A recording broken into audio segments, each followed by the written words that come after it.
So if you've been watching Arcane, I'm sure there's no doubt that you've been tempted to pick up Jayce and play him on the Rift. Well, here's a quick video that you can watch even in Champion Select. So Jayce is a unique melee ranged hybrid with a ton of burst and poke. Jayce can unleash devastating poke damage from afar, or get into melee range and knock people out cold with his hammer. Jayce is however pretty hard to get the hang of, and he can feel a bit useless when he falls behind, as aside from his movement speed boost, he offers nothing aside from damage.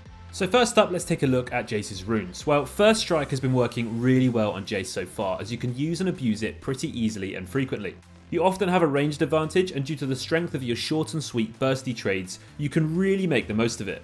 After that, finish the Inspiration Tree with Boots, Cookies and Cosmic Insight, and finally, go for Mana Flow Band and Transcendence for some extra laning power and scaling. For your skill order, you want to definitely max your Q first. It's your main damage source, and oh boy does it hurt once you get to level 9. Then you want to max your W second, and finally your E to finish.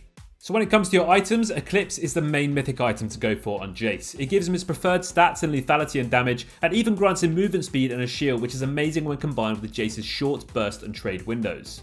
Alongside building an Eclipse, you want to be stacking up that tier and working towards a Mirror Mana. It's definitely the next best item to go for, as it gives him a ton of damage once it's upgraded, and it really just helps him out with those early mana issues. Serelda's Grudge is a great choice, helping Jayce out with some much needed penetration, and also provides an exceptionally useful slow when he lands his EQ combo. Yumu's Ghostblade is also great, as it's going to grant Jayce some extra chasing and dueling power alongside bringing him a load more damage and lethality. There's also a few situational items to think about. Serpent's Fang is a great item to go for when you're facing champions with lots of inbuilt shields. Edge of Night can be a brilliant choice when you're struggling against high damage or crowd controlling abilities that can allow you to get in close with your melee form with less risk of being blown up. And Chempunk Chainsword should not be forgotten against those high healing compositions. Okay, when it comes to matchups, in those easier lanes you should look to abuse them as much as you can with your ranged advantage. You'll want to harass them with your ranged auto attacks, your EQ combo, and if you can when they get a bit low, jump in close and punish them with your hammer.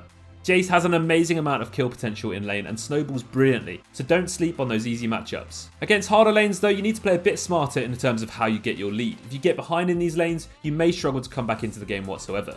Try to take a different approach and think about a good teleport gank or a well-timed roam to gain a lead that way. If you can't punish your own matchup, this can be a great way to get a lead and then bring that back to your lane to overcome even the more difficult matchups. Jayce works exceptionally well with junglers who have strong early ganks, so they can set him up to snowball. If he gets a few kills early on, it's going to be very hard for any of his enemies to fight him.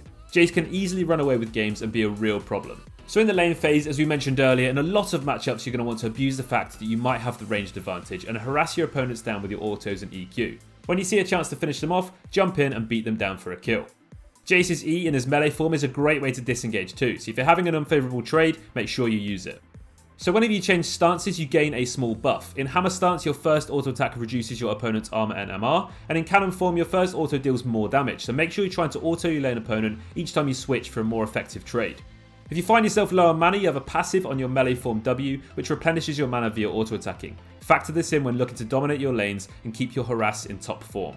So in teamfights, you're going to be looking to poke down enemies from afar with your EQ combo. This deals a huge amount of damage when you have a few items and can easily set you up or your team for an engage. When you see an opportunity though, you want to make sure you're diving in close with your hammer and bursting enemies down with your combo. Jayce deals insane damage in small AoE fights, so make sure you're getting stuck in when you get a chance. Jayce is exceptionally good at flanking and cleaning up fights too, so make sure you're looking for a well-timed TP to get behind the enemy team and burst them down. Additionally, you could also use a Hex Deck Gate instead. Seeing as you invented them, it'd be rude not to. So let's finish off this short guide with a few quick tips. Switching stances also gives you a movement speed boost, so you should be constantly switching between the two when getting around the map or getting back to lane. It also grants unit collision, so it can help you escape when fighting in minion waves. You can use your hammer form E to knock back enemies in flight who are trying to escape. This can be pivotal when trying to prevent those pesky AD carries from clicking on lanterns. When you're going for a trade in melee form, do not just lead with your Q and then instantly E. Make sure you're trying to fit in an auto attack or two first before hitting them away for more overall damage and burst. That's going to wrap up our short guide on Jayce. We hope you make Piltover proud. Take care.